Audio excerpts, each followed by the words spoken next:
খুব গুরুত্বপূর্ণ ভিডিও, তাই সম্পূর্ণ ভিডিও দেখুন। মাহমুদুল হাসান লিখেছেন, ঢাকা বিশ্ববিদ্যালয়ের ছাত্ররা ক্যাম্পাসে ইস্তেস্কার সালাত আদায় করতে চেয়েছিল, তাদেরকে অনুমতি দেওয়া হয়নি। বিষয়টাকে আপনি কিভাবে দেখেন? শিক্ষাঙ্গন যদি বলে যে কেউ এখানে শুধু শিক্ষার জায়গা, ধর্মচর্চার জায়গা নয়, তো ধর্মচর্চাটা তো কোনো লিমিটেড সময় বা জায়গার জন্য হয় না। আমার যখন সময় হবে ধর্মচর্চা আমাকে তো করতে হবে।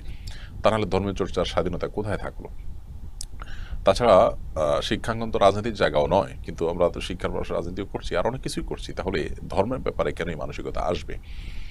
আজকে ক্যাম্পাসে যদি ভিডিও শেয়ার বৃষ্টি করুন। প্রার্থনার জন্য কোনো কনসার্টের আয়োজন করা হতো, তাহলে তো আমার মনে হয় না কোনো অনুমতি নেওয়ার প্রয়োজন হতো। খুবই দুর্ভাগ্যজনক একটা বাস্তবতার মধ্যে দিয়ে আমরা যাচ্ছি।